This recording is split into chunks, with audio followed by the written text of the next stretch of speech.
Chapter 4 An Evening in Uncle Tom's Cabin. The cabin of Uncle Tom was a small log building close adjoining to the house, as the Negro par excellence designates his master's dwelling. In front it had a neat garden patch where every summer strawberries, raspberries, and a variety of fruits and vegetables flourished under careful tending. The whole front of it was covered by a large scarlet bignonia and a native multiflora rose, which, in twisting and interlacing, left scarce a vestige of the rough logs to be seen. Here, also in summer, various brilliant annuals, such as marigolds, petunias, 4 o'clocks, found an indulgent corner in which to unfold their splendors, and were the delight and pride of Aunt Chloe's heart. Let us enter the dwelling. The evening meal at the house is over, and Aunt Chloe, who presided over its preparation as head cook, has left to inferior officers in the kitchen the business of clearing away and washing dishes, and come out into her own snug territories to get her old man's supper. Therefore, doubt not that it is her you see by the fire, presiding with anxiety. Her whole plump countenance beams with satisfaction and contentment from under her well-starched check turban, bearing on it, however, if we must confess it, a little of that tinge of self-consciousness which becomes the first cook of the neighborhood, as Aunt Chloe was universally held and acknowledged to be. A cook she certainly was, in the very bone and center of her soul. Not a chicken or turkey or duck in the barnyard but looked grave when they saw her approaching, and seemed evidently to be reflecting on their latter end. And certain it was that she was always meditating on trussing, stuffing, and roasting, to a degree that was calculated to inspire terror in any reflecting fowl living. Her corn cake, in all its varieties of hoe cake, dodgers, muffins, and other species too numerous to mention, was a sublime mystery to all less practised compounders, and she would shake her fat sides with honest pride and merriment, as she would narrate the fruitless efforts that one and another of her compeers had made to attain to her elevation. The arrival of company at the house, the arranging of dinners and suppers in style, awoke all the energies of her soul, and no sight was more welcome to her than a pile of traveling trunks launched on the veranda, for then she foresaw fresh efforts and fresh triumphs. Just at present, however, Aunt Chloe is looking into the bake-pan, in which congenial operation we shall leave her till we finish our picture of the cottage. In one corner of it stood a bed, covered neatly with a snowy spread, and by the side of it was a piece of carpeting of some considerable size. On this piece of carpeting Aunt Chloe took her stand, as being decidedly in the upper walks of life, and it and the bed by which it lay, and the whole corner, in fact, were treated with distinguished consideration, and made, so far as possible, sacred from the marauding inroads and desecrations of little folks. In fact, that corner was the drawing-room of the establishment. In the other corner was a bed of much humbler pretensions, and evidently designed for use. The wall over the fireplace was adorned with some very brilliant scriptural prints, and a portrait of General Washington, drawn and colored in a manner which would certainly have astonished that hero, if ever he happened to meet with its like. On a rough bench in the corner, a couple of woolly-headed boys, with glistening black eyes and fat shining cheeks, were busy in superintending the first walking operations of the baby, which, as is usually the case, consisted in getting up on its feet, balancing a moment, and then tumbling down, each successive failure being violently cheered as something decidedly clever. A table, somewhat rheumatic in its limbs, was drawn out in front of the fire, and covered with a cloth, displaying cups and saucers of a decidedly brilliant pattern, with other symptoms of an approaching meal. At this table was seated Uncle Tom, Mr. Shelby's best hand, who, as he is to be the hero of our story, we must daguerreotype for our readers. He was a large, broad-chested, powerfully made man, of a full glossy black, and a face whose truly African features were characterized by an expression of grave and steady good sense, united with much kindliness and benevolence. There was something about his whole air, self-respecting and dignified, yet united with a confiding and humble simplicity. He was very busily intent at this moment on a slate lying before him, on which he was carefully and slowly endeavoring to accomplish a copy of some letters, in which operation he was overlooked by young Master George, a smart, bright boy of 13, who appeared fully to realize the dignity of his position as instructor. "Not that way, Uncle Tom, not that way," said he, briskly, as Uncle Tom laboriously brought up the tail of his G the wrong side out. "That makes a Q, you see." "Law sakes, now, does it?" said Uncle Tom, looking with a respectful, admiring air, as his young teacher flourishingly scrawled Q's and G's, innumerable for his edification. And then, taking the pencil in his big, heavy fingers, he patiently recommended. "How easy white folks allus does things," said Aunt Chloe, pausing while she was greasing a griddle with a scrap of bacon on her fork, and regarding young Master George with pride. "The way he can write now and read too, and then to come out here evenings and read his lessons to us, is mighty interesting." "But Aunt Chloe, I'm getting mighty hungry," said George. "Isn't that cake in the skillet almost done?" "Most done, Master George," said Aunt Chloe, lifting the lid and peeping in.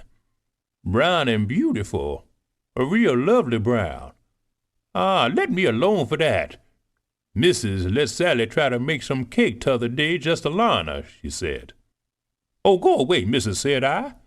It really hurts my feelings now to see good victuals spilt that-a-way. Cake rise all to one side, no shape at all. No more than my shoe. Go away." And with this final expression of contempt for Sally's greenness, Aunt Chloe whipped the cover off the bake kettle and disclosed to view a neatly baked pound cake, of which no city confectioner need to have been ashamed. This being evidently the central point of the entertainment, Aunt Chloe began now to bustle about earnestly in the supper department. "Here, you, Morrison Pete, get out the way, you niggers. Get away, America, honey. Mammy'll give her baby some fin by and by. Now, Master George, you just take off them books and set down now with my old man, and I'll take up the sausages and have the first griddle full of cakes on your plate in less than no time." "They wanted me to come to supper in the house," said George. "But I knew what was what too well for that, Aunt Chloe." So you did, honey," said Aunt Chloe, heaping the smoking batter cakes on his plate. "You knowed your old auntie'd keep the best for you, or let you alone for that. Go away." And with that, Auntie gave George a nudge with her finger, designed to be immensely facetious, and turned again to her griddle with great briskness. "Now for the cake," said Master George, when the activity of the griddle department had somewhat subsided, and with that the youngster flourished a large knife over the article in question. "Law bless you, Master George," said Aunt Chloe with earnestness, catching his arm. "You wouldn't be for cutting it with that great heavy knife. Smash all down, spile all the pretty rise of it. Here, I've got a thin old knife I keep sharp a purpose. Dar, now, see? Comes apart light as a feather. Now eat away. You won't get anything to beat that. "Tom Lincoln says," said George, speaking with his mouth full, "that their Jenny is a better cook than you." "Dem Lincolns ain't much count no way," said Aunt Chloe contemptuously. "I mean, set alongside our folks, they's 'spectable folks enough in a kind of plain way. But as to getting up anything in style, they don't begin to have a notion on't. 'Cept Master Lincoln now, alongside Master Shelby. Good Lord! And Mrs. Lincoln, can she kind of sweep it into a room like my missus? So kinda splendid, you know. Oh, go away. Don't tell me nothing of them Lincolns. And Aunt Chloe tossed her head as one who hoped she did know something of the world. Well, though, I've heard you say, said George, that Jenny was a pretty fair cook. So I did, said Aunt Chloe. I may say that. Good, plain, common cooking, Jenny'll do. Make a good pony bread. Bile her taters, for her corn cakes isn't extra. Not extra now. Jenny's corn cakes isn't, but then they's far. But, Lord, come to the high branches, and what can she do? Why, she makes pie, sartin she does, but what kind of crust? Can she make your real flaky paste as melts in your mouth and lies all up like a puff? Now, I went over there when Miss Mary was going to be married, and Jenny, she just showed me the wedding pies. Jenny and I is good friends, you know. I never said nothing but, go long, Master George. Why, I shouldn't sleep a wink for a week if I had a batch of pies like them are. Why, they wasn't no count 'tall.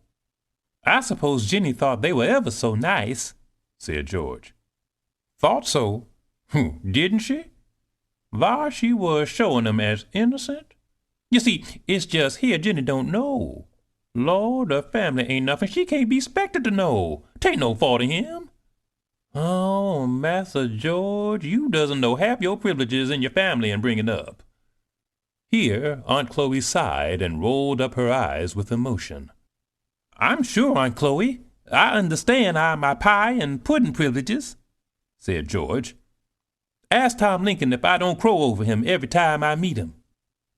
Aunt Chloe sat back in her chair and indulged in a hearty guffaw of laughter at this witticism of young Massa's, laughing till the tears rolled down her black shining cheeks, and varying the exercise with playfully slapping and poking Massa Georgie, and telling him to go away, and that he was a case, that he was fit to kill her, and that he sartin would kill her one of these days. And between each of these sanguinary predictions, going off into a laugh each longer and stronger than the other, till George really began to think that he was a very dangerously witty fellow, and that it became him to be careful how he talked. As for ye ought to just ask him here to dinner some of these times, Master George, she added. It would look quite pretty of ye. You know, Master George, ye oughtn't to feel above nobody on account your privileges, 'cause all our privileges is given to us. We ought always to remember that, said Aunt Chloe, looking quite serious. Well, I mean to ask Tom here some day next week, said George. And you do your prettiest, Aunt Chloe, and we'll make him stare. Won't we make him eat so he won't get over it for a fortnight? Yes, sartin, said Aunt Chloe, delighted. You'll see. Lord, to think of some of our dinners. You mind that a great chicken pie I made when we guv the dinner to General Knox? I and Missus, we come pretty near quarreling about that our crust. What does getting to ladies sometimes, I don't know. But sometimes when a body has the heaviest kind of responsibility on 'em, as you may say, and is all kind of serious, and taken up, they takes that a time to be hanging round and kind of interfering.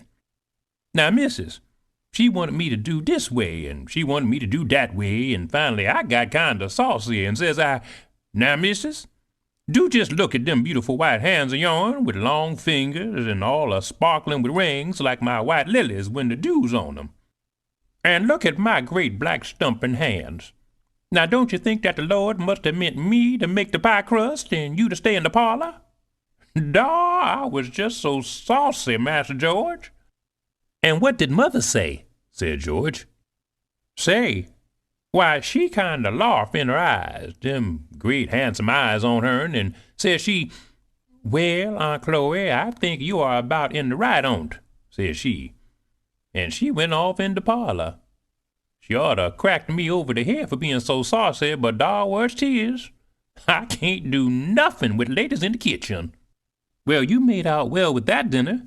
I remember everybody said so, said George. Didn't I? And wasn't I behind the dining room door that very day? And didn't I see the general pass his plate 3 times for some more that berry pie? And, says he, You must have an uncommon cook, Mrs. Shelby. Lord, I was fit to split myself. In the general, he knows what cooking is, said Aunt Chloe, drawing herself up with an air. Very nice man, the general. He comes of one of the very firstest families in old Virginia. He knows what's what now, as well as I do, the general. You see, there's pints in all pies, Master George, but ain't everybody knows what they is or as ought to be. But the general, he knows. I knew by his marks he made. Yes, he knows what the pints is. By this time, Master George had arrived at that pass to which even a boy can come, under uncommon circumstances when he really could not eat another morsel, and therefore he was at leisure to notice the pile of woolly heads and glistening eyes which were regarding their operations hungrily from the opposite corner. "Here, you, Mose, Pete," he said, breaking off liberal bits and throwing it at them. "You want some, don't you? Come, Aunt Chloe baked them some cakes."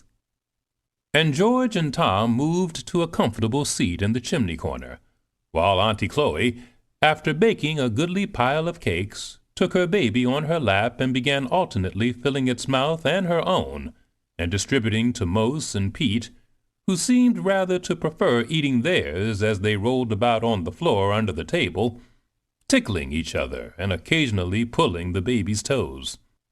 "Oh, go 'long, will ye?"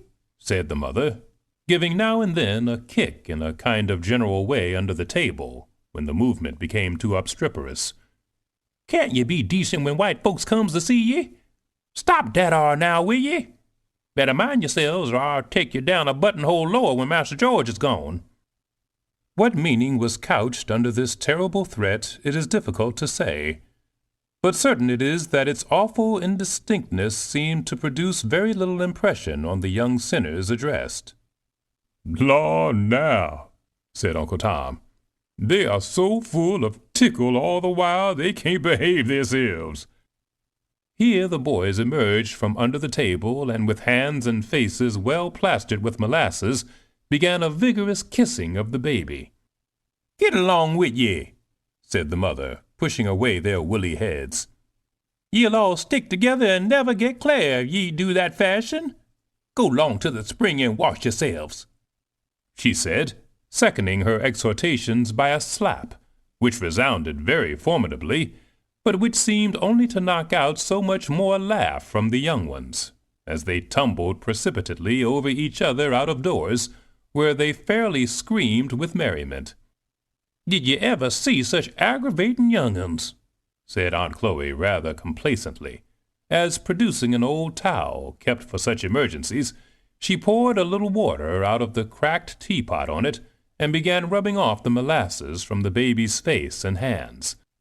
And having polished her till she shone, she sat her down in Tom's lap while she busied herself in clearing away supper.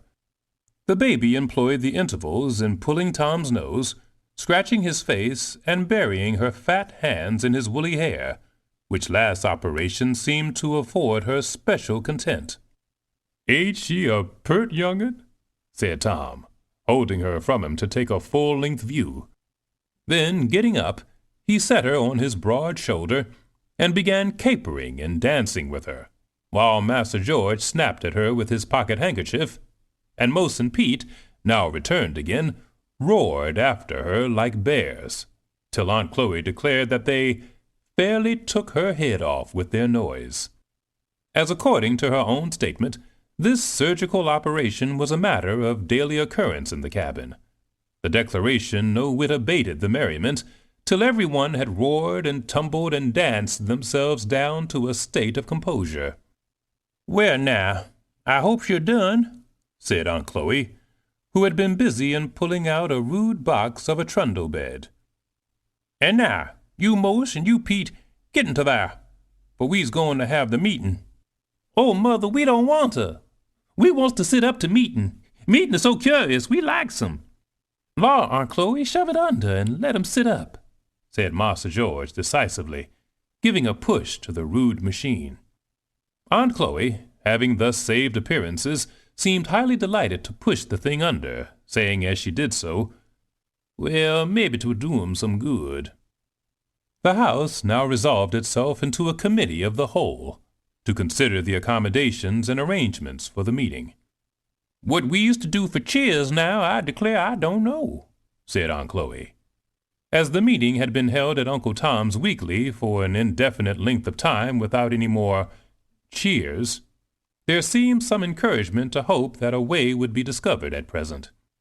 "Old Uncle Peter sung both the legs out of that old cheer last week," suggested Mose.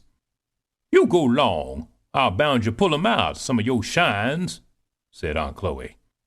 "Well, it'll stand, if it only keeps jam up agin the wall," said Mose. "Then Uncle Peter mustn't sit in it, 'cause he allays hitches when he gets to singing. He hitched pretty nigh across the room t'other night," said Pete. "Good Lord, get him in it then," said Mose.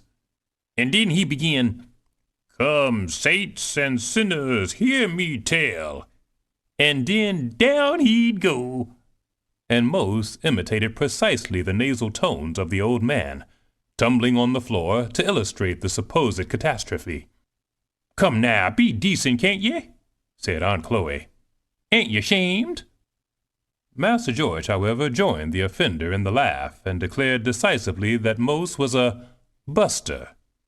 So the maternal admonition seemed rather to fail of effect. "Well, old man," said Aunt Chloe, "you'll have to toten them our barrels. Mother's barrels is like that of widows Master George was reading about in the good book. They never fails," said Mose aside to Peter. "I'm sure one on 'em caved in last week," said Pete, "and let 'em all down in the middle of the singing.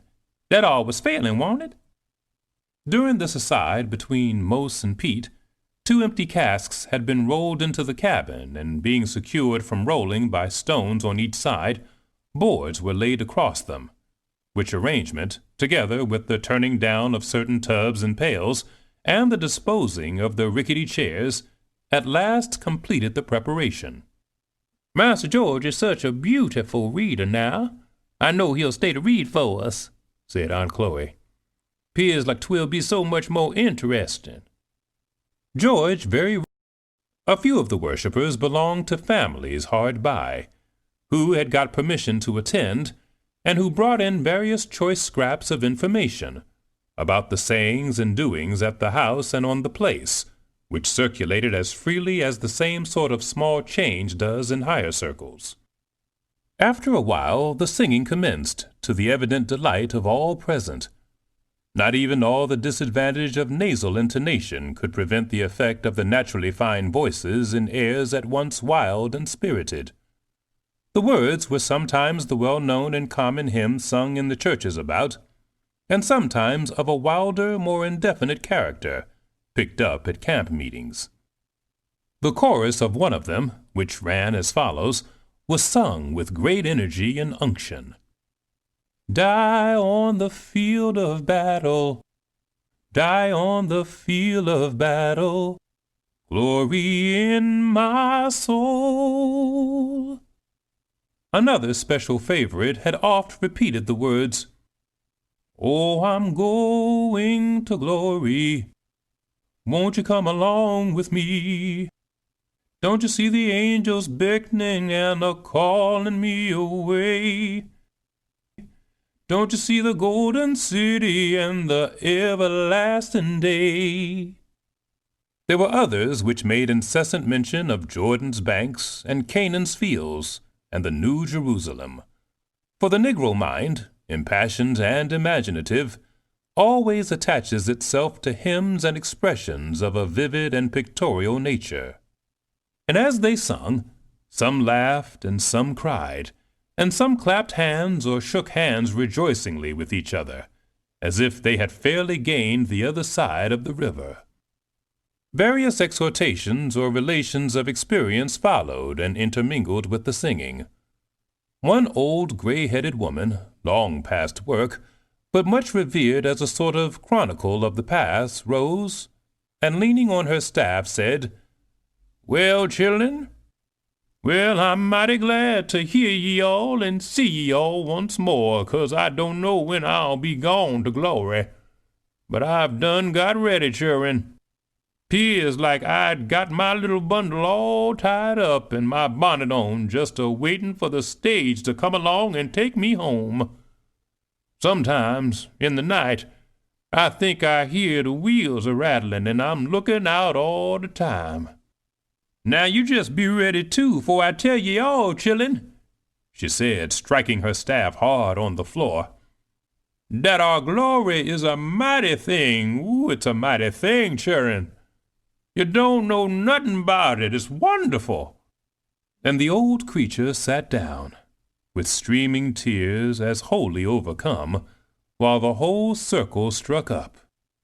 "O Canaan, bright Canaan, I'm bound for the land of Canaan." Master George, by request, read the last chapters of Revelation, often interrupted by such exclamations as, "The sakes now! Only hear that! Just think on't! Is all that a-comin' sure enough?" George, who was a bright boy and well trained in religious things by his mother, finding himself an object of general admiration, threw in expositions of his own from time to time, with a commendable seriousness and gravity, for which he was admired by the young and blessed by the old. And it was agreed on all hands that a minister couldn't lay it off better than he did. That was really amazing. Uncle Tom was a sort of patriarch in religious matters in the neighborhood, having naturally an organization in which the morale was strongly predominant, together with a greater breadth and cultivation of mind than obtained among his companions. He was looked up to with great respect as a sort of minister among them, and the simple, hearty, sincere style of his exhortations might have edified even better educated persons. But it was in prayer that he especially excelled. Nothing could exceed the touching simplicity, the childlike earnestness of his prayer, enriched with the language of Scripture, which seemed so entirely to have wrought itself into his being, as to have become a part of himself, and to drop from his lips unconsciously. In the language of a pious old Negro, he prayed right up. And so much did his prayer always work on the devotional feelings of his audiences, that there seemed often a danger that it would be lost altogether in the abundance of the responses which broke out everywhere around him. While this scene was passing in the cabin of the man, one quite otherwise passed in the halls of the master. The trader and Mr. Shelby were seated together in the dining room aforenamed, at a table covered with papers and writing utensils. Mr. Shelby was busy in counting some bundles of bills, which, as they were counted, he pushed over to the trader, who counted them likewise. "All fair," said the trader. "And now for signing these yere." Mr. Shelby hastily drew the bills of sale towards him, and signed them, like a man that hurries over some disagreeable business, and then pushed them over with the money.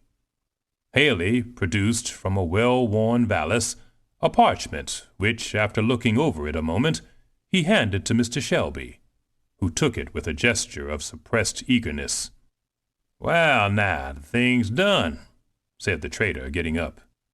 "It's done," said Mr. Shelby in a musing tone, and fetching a long breath, he repeated, "It's done."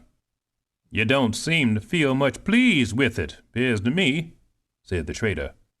"Haley," said Mr. Shelby, "I hope you'll remember that you promised on your honor you wouldn't sell Tom without knowing what sort of hands he's going into." "Why, you've just done it, sir," said the trader. "Circumstances, you well know, obliged me," said Shelby heartily. "Why, you know they may oblige me too," said the trader. "Howsomever, I'll do the very best I can in getting Tom a good berth. As to my treating on him bad, you needn't be a grain afeard. If there's anything that I thank the Lord for, it is that I'm never no ways cruel." After the expositions which the trader had previously given of his humane principles, Mr. Shelby did not feel particularly reassured by these declarations. But, as they were the best comfort the case admitted of, he allowed the trader to depart in silence, and betook himself to a solitary cigar.